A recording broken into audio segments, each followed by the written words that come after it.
ñu ngi leen nuyu di leen ziar fas yéene waxtaan ak yéen ci tolluwaay réew mi ndax xam naa ni yéen ñëpp am ngeen njàqare boobu nag li mu war a jur ci yéen du ragal du dem tëju du yaakaar ni su ma defee li ñu jàpp ma kaso waaye li mu war a jur mooy fippu te jóg taxaw ndax dafa jot ndax suñu charte suñu ndeyu charte réew mi moo ne suñ demee ba bëgg a teg askan wi loo xam ne ci nooteel la ñuy delloo ci njaam la ñuy delloo kenn ku nekk si ñun am na sañ-sañu jóg taxaw damay fippu mbokk yi démb laa jóge Vélingara kenn waxuma ma dem gannaaw ba ñu dooree li ñuy tuddee suñu caravane de la liberté ma jóge Sikicoor jaare ko noonu yéen ñëpp ngeen gis étape yi ñu jaar yëpp may jaajëfal population yi ñu jaar yëpp nag nit ñi génn ci génnaay goo xam ne man sax daf ma bett ndax fi ñu jaar yëpp ay zone la yoo xam ne du zone yoo xam ne bari na ay nit du dëkkuwaay yoo xam ne yu yaatoo yaatu la waaye gis ngeen li xew keroog diggante Goudomp Samin Taanaaf ba bi ñuy egg Kolda waxuma nag dëkkaan yu ndaw yi nga xam ne ñu nga fa woon gis ngeen li xew ci ëllëg sa diggante Kolda ba ñuy egg Vélingara donte fu ñu taxaw rek dëkk yu ndaw yeeg fu ñu taxaw rek alkaati ak ñuy topp ak seen chars de combat di tirer ci kaw population yi pour ñu bañ a génn tertuñu ci jamono joo xam ne ay ñooñu Macky Sall ña ngi def seen caravane nee nañu donte amuñu nit ñu bëri ñu leen topp muy injustice bu rëy gis ngeen keroog feem yi nga xam ne def nañ ko pour mën a dugg Vélingara ndax nee nañ duñu dugg Vélingara jël seeni char teg ko ci dëkk buntu dëkk ba ba ñu duggee ci Vélingara gis ngeen li xew Vélingara mu jaaxal leen yéen ñëpp keroog ci guddi ga laa jàpp ni la ñu jublu woon ci karawaan bi am nañ ko ba mu mat sëkk am nañ ko ba am lu ëpp liñ ci yaakaaroon te bu leen fàtte ni karawaan wi ñaari fan la waroon def yàlla def fu ñu dem rek ni population yi di génnee ni nga fa su dee da nga fa bëggoon def 5 minutes mujj nga def fa 2 heures de temps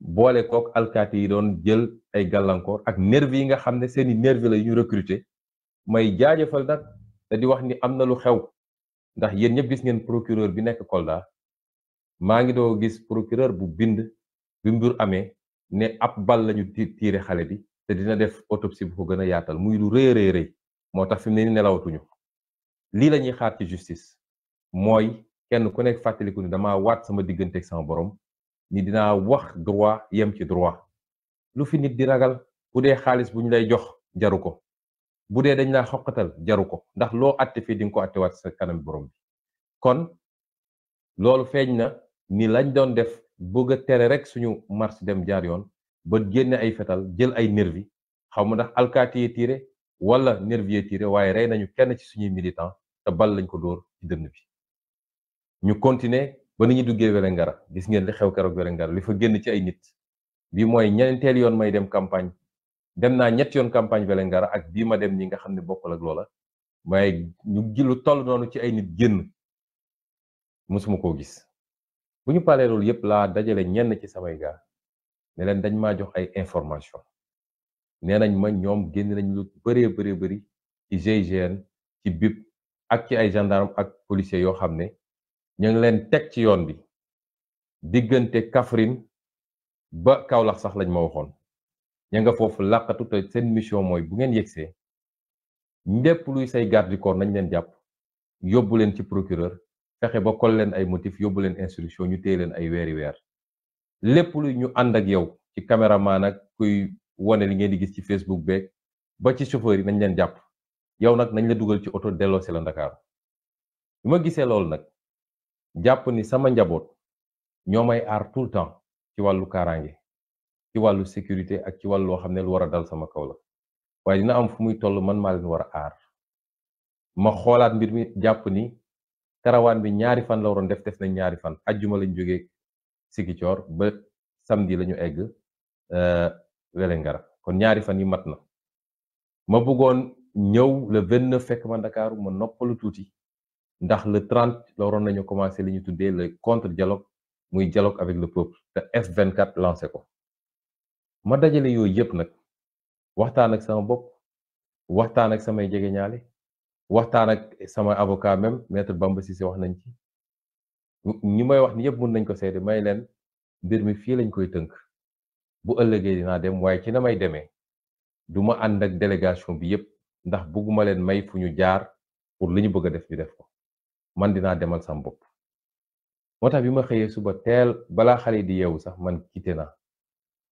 ñëgi naa ñu naan kalandoo la jël ak lii déedéet, benn ci samay oto laa jël ànd ak benn chauffeur ak benn garde du corps ak coordonnateur Vélingara bi nga xam ne dafa waroon dem moom am lu mu war a doxi ji Kaffrine, mu ne ma yóbbaale ma ba Kaffrine. fi ma jaarit biir Gàmbi laa jaar, ndax waxoon naa leen ko bi may dem Casamance temps yi li waxat leen ko tey. dama waxoon damay def campagne de désobéissance civique, mooy su dee dañ la teg loo xam ne teguwul ci yoon, constitution waxu ko, loi waxu ko, lu dul benn nit, benn magistrat wala ku benn gendarme wala ko neex moo ñëw daal di jalgati yoon ne dama la koy teg, am nga sañ-sañ ne duma ko toppee noonu. xam ngeen ni dañ ne dañ maa tere man ma tukki, ma génn Sénégal te yoon àpp bi mu ko àppaloon jeex na ba noppi. ba léegi ab juge téye samay kayit, sama passeport ak samay kayit bañ ma koo delloo. moo tax bi may génn dama jaare Gambie, jaare Basse Santaso, falaa dem seet si ay nit yi ma fa xam, ndékkee fa ba suur, noppalu tuuti doog a génnaat, jaare noonu traversé ba génn ci côté Sénégal bi fi ñuy wax Makacoulibantang, daal di remonté waat ba génn Kousanaar ci route nationale bi, doog a jël route nationale bi tegu jubli booru Kaffrine. bi ñu demee bay jib si booru Koungheul lañu jekki-jekki mu am alkaati, benn alkaati njëkk nañoo arrêté laaj ñu kayit ñu woon ko mu bàyyi ñu dem. man xamoon naa ni wax na ñeneen ñi ngay ñëw, waaye comme man làqatuwuma, su ma bëggoon làqatu neen lay doxale wala ma dellu ba Ziguinchor jël sama avion wàcc aéroport. waaye dama leen bëggoon woon ni citoyen la buy dox soxlaam. ñu continuer tuuti rek mu am beneen gendarme bu ñu arrêté, man maa ngi tëddoon ci gannaaw di nelaw di noppalu ndax dañoo fajaru. ñu jékki-jékki mu mel ni dégg nga maam musumaa gi su tol noonu, ndekete ñoom ñi nga ca biir àll ba ci garab yeeg ci ruq-ruqaan yi seen char de combat yi ñu gaare ko foofu, seen mu mel ni dañ leen ne ki ngeen di arrêté ji bombe atomique la yor ci benn nit kese. ñu génnee fu ne, ñii di tëb ñii di dal, ñëw arrêté oto bi ne ma wàccal, ma wàcc. ñu ne ma waaw il faut nga topp ñu, ma leen du xew, je suis en état d'arrestation, da ngeen am mandat pour ñu arrêté ma. ñu ne ma déedéet, nekkoo état d'arrestation, mais dañ ñoo sant ñu yóbbu la ba sa kër. ma leen mais man sama kër laa jëm ni, loolu kay soxlawul yóbbu, yor naa oto bu baax, yor naa chauffeur, kon bàyyi la du ma daw dem sama kër. ñu ne déedéet, dañ ñoo sant nañ la dugal suñu oto ñun yóbbu la ba sa kër. ma leen mais loolu c'est illégal, amu leen benn base pour def ko, da ngeen jalgati yoon su ngeen ko defee, ki leen yónni dafa jalgati yoon. bi ñu insister ma leen aywa nañ dem, ci lañ mën a yéegal ci fourgon. balaa ma yéeg ci fourgon bi ñu ne ma waaw sa sac bi lan moo ci ne, ma leen sac bi am leen, sac baa ngi nii. ñu ne ma déet, yaa ko war a ubbil sa bopp. moo ubbi sac bi ubbi. ñu ne ma da nga yor ab gànnaay, ma leen waaw yor naa gànnaay ndax damay aar sama bopp. ñu ne ma génne autorisation bi, ndax autorisation bàyyi woon ci biir sac bi, ne nag gànnaay gii dama jaar fi ma war a jaar ba ñu jox ma autorisation, mi ngi nii te autorisation bi jeexagul. ñu ne ma baax na, xool ko dugalaat ko ci biir sac bi, ne ma dañuy jël sac bi, ma leen déet, mun leen jël sama sac ndax je ne suis pas en état d'arrestation. ñu ne ma déet, da ngay dugg ci auto militaire, munoo fa dugg ak arme bi, waaye suñu eggee fi ñu jëm ñu delloo la arme bi. jël sama ñaari portable yu ma yoroon, may leen amu leen droit jël sama portable. li ma wax nii ñi jàng droit yëpp xam nañ ni li ñu def foqati la, mun naa ne sax ab sàcc la. ñu jël samay portable ba tey jii portable yaa ngi seen loxo. ma dégage si nag sama responsabilité yëpp ndax xam nañu seen caay-caay ak li ñuy def ci matériel saa yu ñu ko jotee.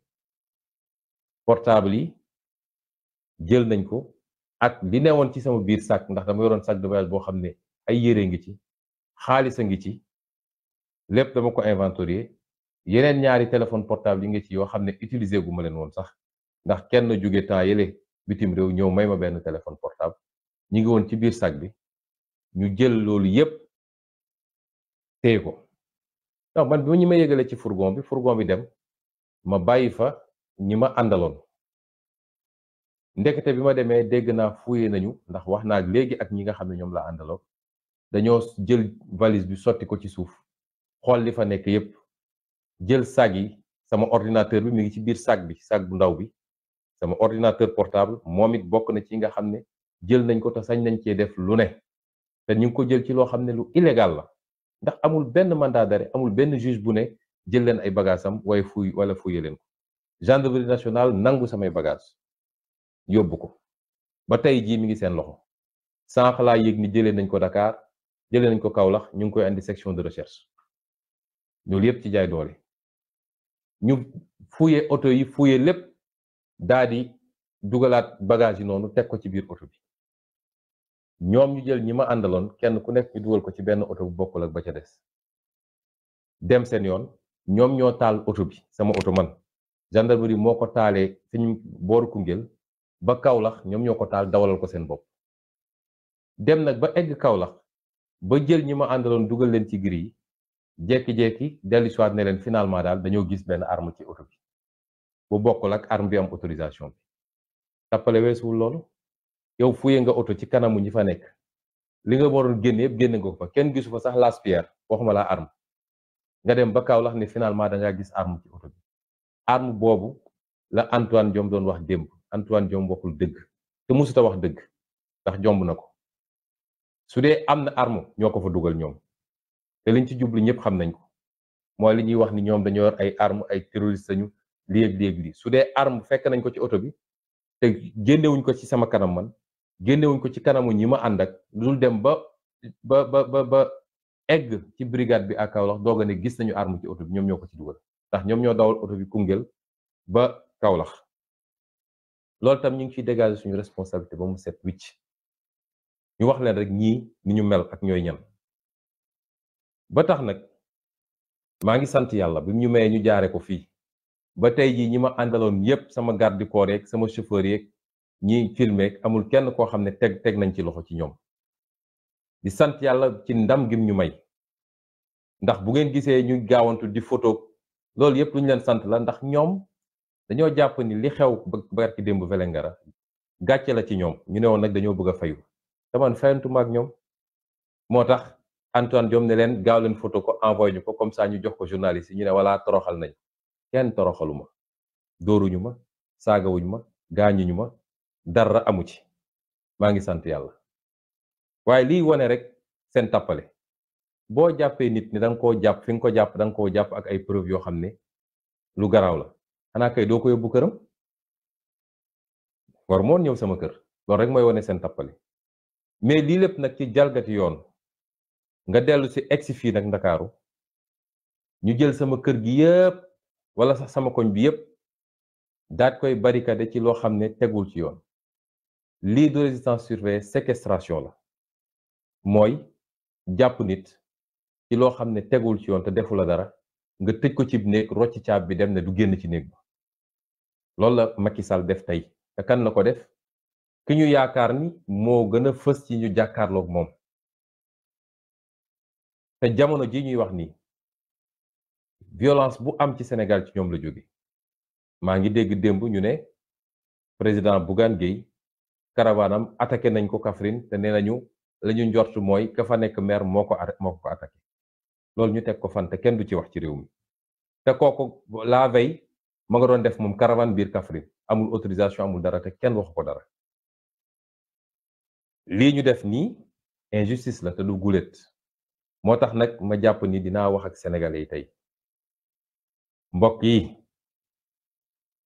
lii ñuy seetaan nii ku yaakaar ni mbirum Ousmane Sonko la bis bu amee li mu bëgg ci Ousmane Sonko parce que menn moom moo ko jaaxal boobu ba léegi jàkkaarloo moom ci xeex bu jafe bis bu amee li mu bëgg ci Ousmane Sonko yow mi toog sa kër di seetaan yow mi nekk ci internet bi di commenter yow mii ne sa yoon newu ci yow mii di xeex te ñemewoo dëgg-dëgg xeex bi kenn ku nekk ci ñun dina xam ni ci njaam lay dëkkee fii ci biir réew man maa leen ko wax moo tax dafa jot ñun ñëpp ñu jóg fépp nañu xeex bi benn yoon imma Macky Sall deltu gannaaw xam ni donnu réew mi moomu ko walla ñu jëflanteeg moom ni ñu war a jëflanteeg moom ndax aw askan xajul ci kenn aw askan xajul ci gendarmerie xajul ci police xajul ci justice bu ñu corrompre xajul ci kenn askan wi moo war a jóg taxaw jël responsabilité lii de bu ngeen ko seetaanee ba mu yombee nii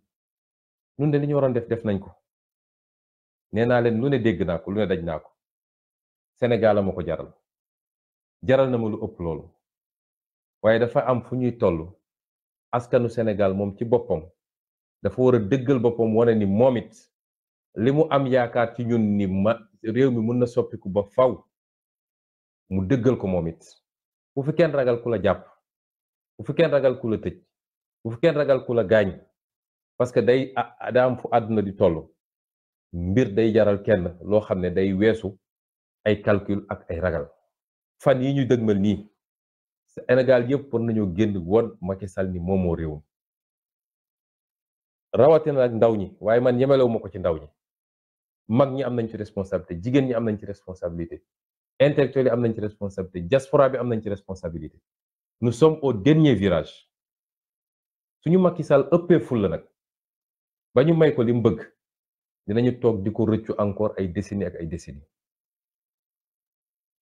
constitution réew mi moo ñu may bu ñu buggee noot bu ñu buggee jaay doole ñu jóg fipp ci loolu laa woote nañ ñëpp jóg ñu jàkkaarloo ak Macky Sall parce que lii du yoon tey mënumaa génn samay njaboot mënul génn amul kenn kuy dund Sénégal koo xam mën na jóg ne maa ngi dem seeti Ousmane Sonko te justice diglewu ko loolu justice rek moo ko mën a digle loolu su dul dictature lu mu doon ndaw ñi commencé di jóg maa ngi leen di encourager waaye nañu gën a farlu ci jóg bi ñi nekk ci région yi ku ci mën a ñëw vers Dakar wax naa ne ko keroog ñëwal vers Dakar ñu taxaw ak Macky Sall jàkkaarloog moom mu dellu gannaaw wala ñu jëflanteeg moom ni ñu war a jëflante lii mooy sama appel lii laay xaar ci Sénégal lii la ñëpp di xaare ci Sénégal may masawu nag kilifa yi nga xam ne tey jóg nañu ne ñi dem ziyaare Ousmane masawu ko ñu dóor leen ay lacrymogènes yu métti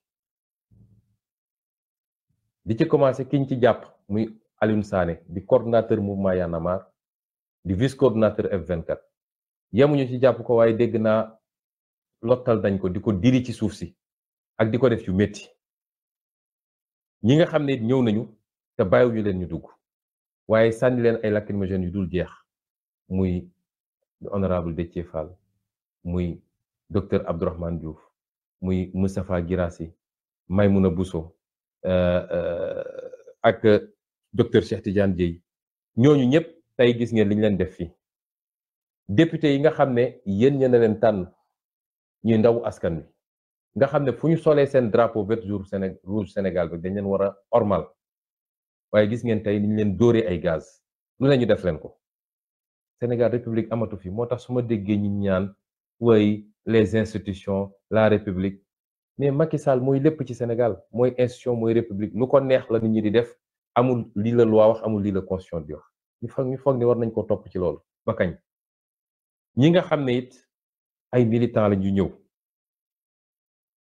ràññee naa ci Adja Yacine Fall mag la kilifa la ñu dóor ko ay gaz lacrymogène xale yi nekk ci mbedd mi di xeex ma leen di encourager waaye dégg naa sax ab journaliste buñ ci gaañ journaliste yi ba léegi maa ngi gis seen reportage ñu leen di gaz yu métti lii mooy nguuru Macky Sall est-ce que ñun dañuy toog di ko continuer di ko seetaan moo tax lenn na fi des mooy résistance encore résistance toujours résistance nañu takk suñu fit jàkkaarloog Macky Sall mu xam ni moomul réew mi ñu leen di gërëm di leen sant asalaamaaleykum wa rahmatullah.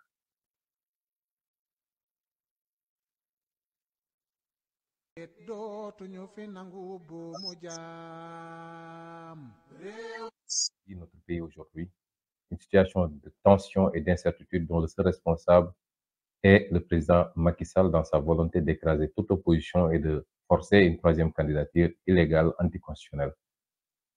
Ce qui se passe depuis quelques jours dans ce pays dépasse l'entendement et tourne essentiellement autour de notre modeste personne. Effectivement, depuis quelques jours, nous avions entamé ce que nous avons appelé la caravane de la liberté, puisque la liberté est menacée aujourd'hui plus que jamais dans ce pays, depuis 12 ans que M. Macky Sall est à la tête de ce pays. Journalistes, penseurs, membres de la société civile, acteurs politiques, rien ni personne n'échappe à sa vendetta dès lors que vous avez des opinions différentes des siennes et dès lors que vous avez une vision et un projet politique différent des siens. Et ce que nous vivons, c'est que nous voyons aujourd'hui cette tension latente, pour ne pas dire même carrément réelle. Lors de cette caravane, nous avons sillonné quelques localités du Sénégal. Je rappelle que le but de cette caravane était simplement d'aller au contact des Sénégalais, de les sensibiliser sur les enjeux du moment, mais surtout, connaissant le peuple sénégalais extrêmement épris de démocratie et de liberté, lui rappeler jusqu'à quel point nous étions menacés quand il s'agit de ces questions importantes.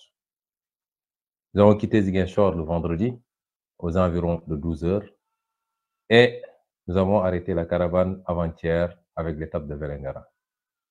J'ai pris sur moi d'arrêter cette caravane pour le moment parce que je considérais que les objectifs étaient largement atteints.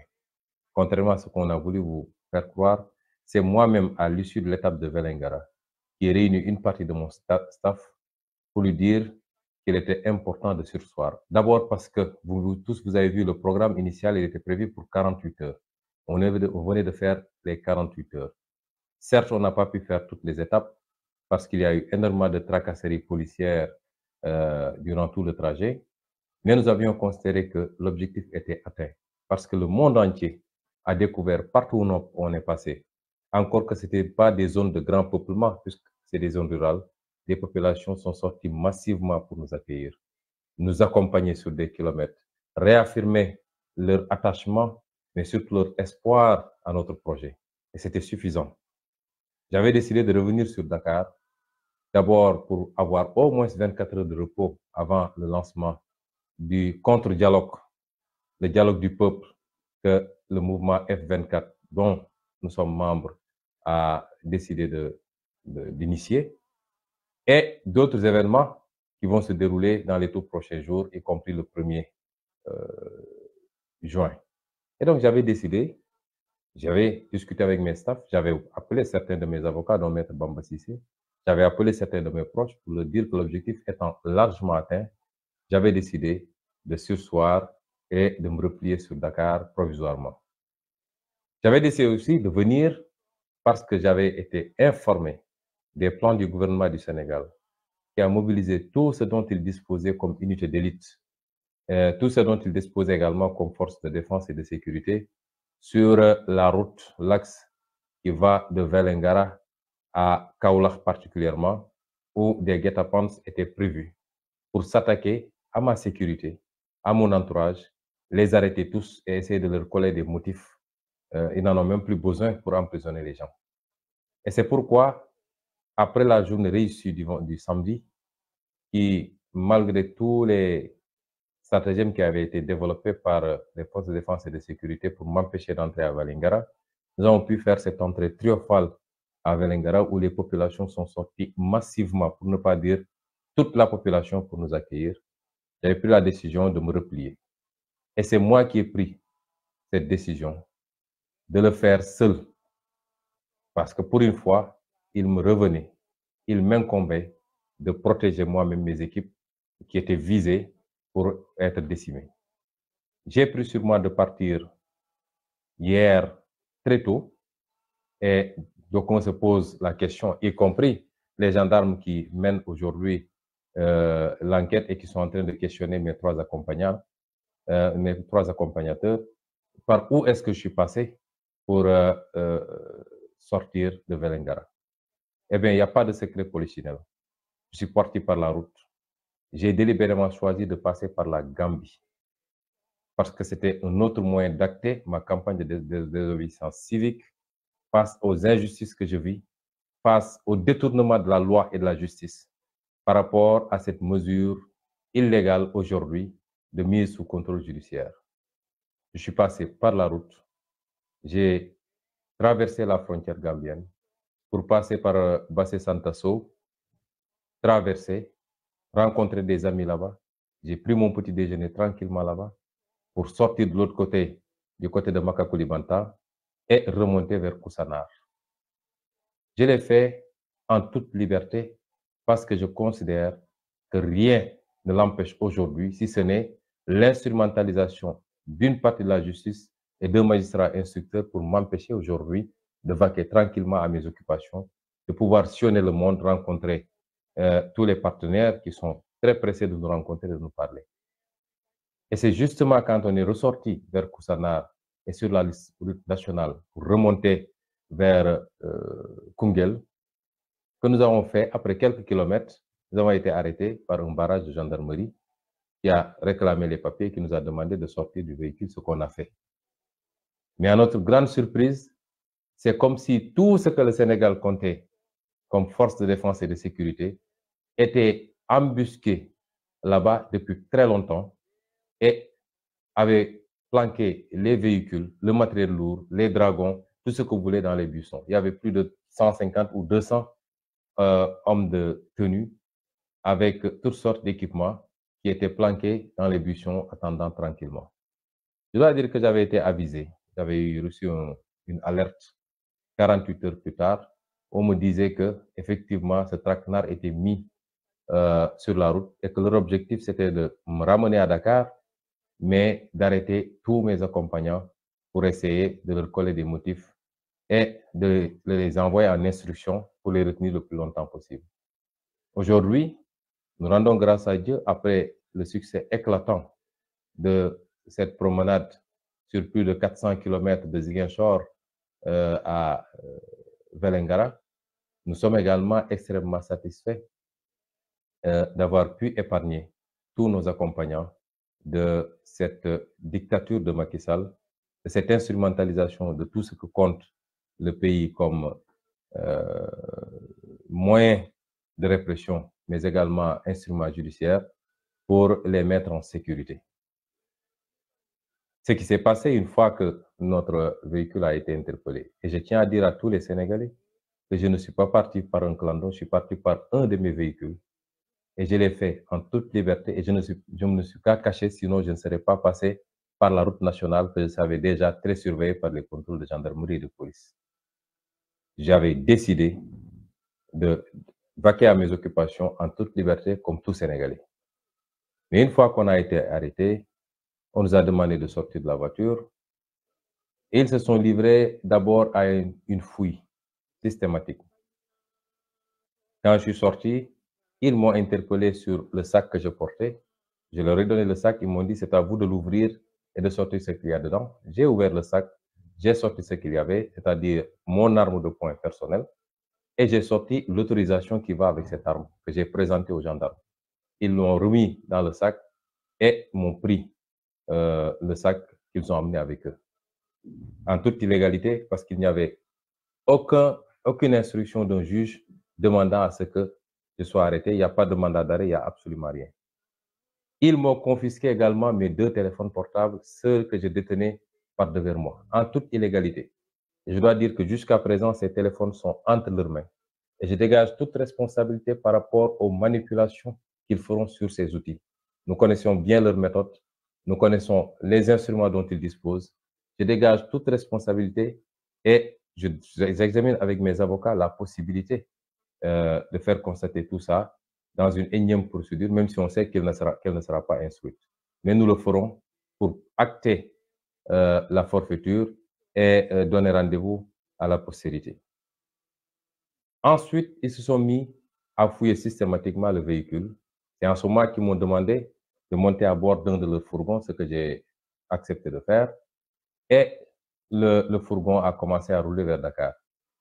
C'est à peu près 50 km plus loin qu'ils ont stoppé le convoi de fourgons.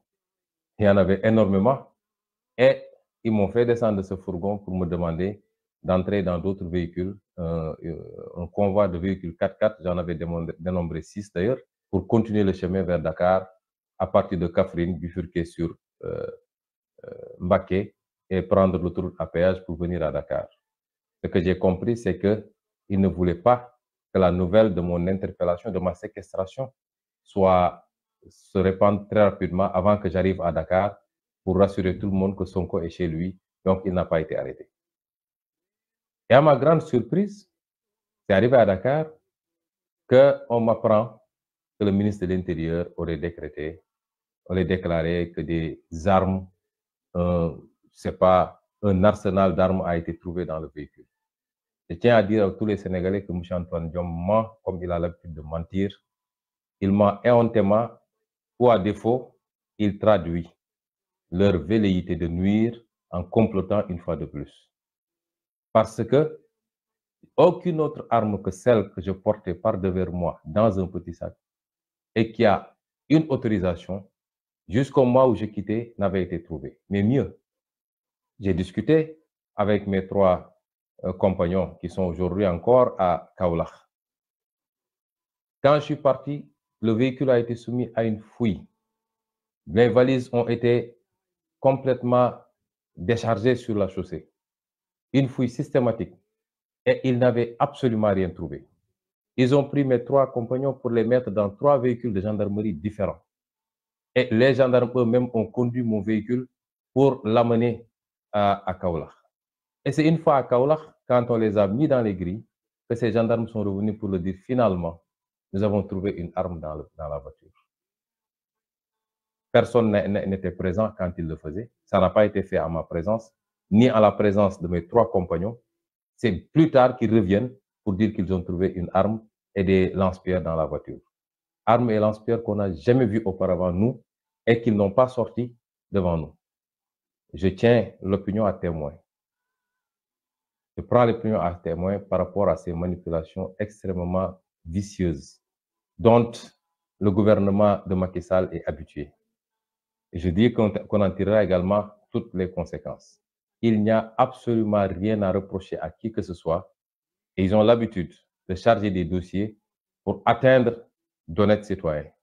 Aujourd'hui, mon chauffeur, un de mes gardes du corps et notre coordonnateur de Vélingara, qui était avec moi dans la voiture, sont entre leurs mains et c'est à eux qu'on va faire porter le chapeau en montant tous ces dossiers-là et accessoirement faire croire aux Sénégalais que Sonko dispose d'un arsenal avec des lance-roquettes, des je ne sais quoi, ce qui n'existe pas. Chers concitoyens, le moment est grave. Une fois à Dakar, j'ai été séquestré. Je vais attirer l'attention de la communauté nationale et internationale surtout, puisque les Sénégalais connaissent bien Macky Sall et son régime. Leurs propagandes ne sont plus destinées aux Sénégalais, elles vous sont destinées, vous de la communauté internationale. Je voudrais attirer votre attention sur ce qui se passe. Au nom de quoi un citoyen qui n'est sous le coup d'aucune condamnation à une peine d'emprisonnement ou de mise en résidence surveillée peut se retrouver avec toute une armée qui boucle, non pas seulement ma maison, mais tout le quartier, importunant mes voisins. Depuis ce matin, tout le quartier est en train de respirer les gaz lacrymogènes tout autour de la maison. Au nom de quoi, dans un pays qui se dit démocratique, on peut séquestrer un citoyen qui n'a de tort que d'être un opposant ferme et farouche au régime de Macky Sall, sans aucun soubassement judiciaire, sans aucune base légale. Au nom de quoi? Et c'est la énième fois que ça arrive, que ça survient. Et au nom de quoi d'autres citoyens qui se lèvent pour aller rendre visite à ce citoyen-là sont attaqués, gazés, blessés ou emprisonnés. Je viens d'apprendre l'arrestation de M. Alioune Sané, coordonnateur du mouvement citoyen Y en a marre et vice-coordonnateur du F24, qui est le regroupement de l'ensemble des forces vives de la nation. J'ai appris que beaucoup de leaders politiques, parmi lesquels Moustapha Guirassy, Mme Maïmouna Bousso, M. Déthié Fall, M. Abdourahmane Diouf, M. Cheikh Tidiane Dièye, entre autres, ont été gazés et brutalisés et aujourd'hui sont retranchés au siège de M. Déthié Fall et ne peuvent plus sortir. J'ai appris que les députés, flanqués de leur écharpe de députés, ont été également gazés et brutalisés dans la démocratie qui s'appelle Sénégal, celle de Macky Sall. J'ai appris qu'énormément de militants de PASTEF, dont certains responsables de premier plan comme Mme Yacine Fall, ont été brutalisés également et gazés. J'ai appris qu'il y a un journaliste qui a été blessé. Chers concitoyens, il faut arrêter Macky Sall pendant qu'il est temps. Il est temps que tous les Sénégalais prennent leurs responsabilités pour sortir et faire face à Macky Sall. Et j'en appelle à cela, à un sursaut national, à un mouvement de résistance nationale conformément à notre constitution pour faire face à Macky Sall. Parce qu'il n'est plus dans une dictature rampante. La dictature est carrément debout et marche résolument vers ses objectifs, c'est-à-dire s'imposer définitivement comme seul leader qui peut assumer les fonctions de président de la République. Ses velléités de faire une troisième candidature, c'est devenu un secret polichinelle. Et je l'avais dit la dernière fois, atteindre son but avec Ousmane Sonko, c'est l'atteindre également plus facilement avec tout le monde. Dans ses projections, il faut écarter l'homme Ousmane Sonko et après ça deviendra beaucoup plus facile pour imposer mes desiderata à tout le monde. Et c'est pourquoi les gens doivent comprendre que ce n'est pas une affaire d'Ousmane Sonko. Ma personne importe peu. Qu'importe celui qui deviendra président de la République ou pas. Mais ce qui se joue va au-delà de la personne d'Ousmane Sonko. Et je pense que beaucoup de leaders aujourd'hui l'ont compris, d'où leur réaction immédiate par rapport à cette forfaiture. Je voudrais également lancer un appel à tous les Sénégalais. Les jours à venir, les heures à venir, que tout le monde se lève comme un seul homme. Parce que force doit rester au peuple. Ils ont l'habitude de dire force restera à la loi. Laquelle loi est aujourd'hui la loi de Macky Sall et de sa coalition? Les forces de défense et sécurité, c'est les forces de défense et sécurité de Macky Sall. La justice, c'est la justice de Macky Sall. Comment voulez-vous, dans ces conditions-là, que nous puissions aspirer à la liberté et à la démocratie, qui suppose la contradiction et le choc des idées? Et c'est pourquoi je lance un appel à tous les Sénégalais. Jamais notre démocratie n'a été autant menacée. Levons-nous comme un seul homme et faisons face à Macky Sall. Ce que les jeunes ont commencé à faire sur le terrain. Et je les encourage vivement à résister. Surpassons nos peurs et descendons tous, comme j'essaie de le faire tous les jours, parce que j'ai l'habitude de dire, je veux toujours être le premier à donner l'exemple pour que tout le monde puisse comprendre les enjeux. Nonobstant vos inquiétudes à chaque fois que je sors, nonobstant vos nombreux messages, je voudrais dire aujourd'hui aux Sénégalais que plus que jamais, il nous faut prendre notre destin en main. J'appelle tous les Sénégalais à sortir massivement. Parce que tant que c'est quelques manifestants, Macky pense pouvoir avoir le dessus. Mais personne ne peut faire face à un peuple. Et si le peuple sort pour dire basta, je vous assure que Macky Sall reculera ou quittera le pouvoir avant la fin de son mandat. Et j'en appelle à un sursaut de cette population-là. Qu'on comprenne que ce qui se joue, c'est l'avenir de nos enfants, et il est entre nos mains. Et je voudrais terminer par cette communauté internationale. Le président Macky Sall essaie d'amadouer. Il vous a pendant longtemps fait croire qu'il était un président exceptionnel. Des cabinets ont été payés à coût de millions et de millions d'euros ou de dollars pour faire sa propagande au niveau de la communauté internationale. Mais le meilleur baromètre pour connaître le travail ou pour apprécier le travail d'un président de la République, c'est son peuple, son propre peuple. Et quand vous voyez comment ce peuple-là court derrière l'opposition, derrière nos caravanes, comment ce peuple-là rejette Macky Sall et son gouvernement, parce qu'il n'y a pas de travail dans ce pays. Le chômage a atteint des niveaux extraordinaires. Jamais la justice n'a été autant instrumentalisée pour liquider des adversaires politiques, des journalistes, des membres de la société civile. Tout le monde se sent en danger dans ce pays-là. Le résultat économique est catastrophique en dehors de quelques infrastructures construites à coût de milliards de dettes. La pauvreté atteint des niveaux endémiques.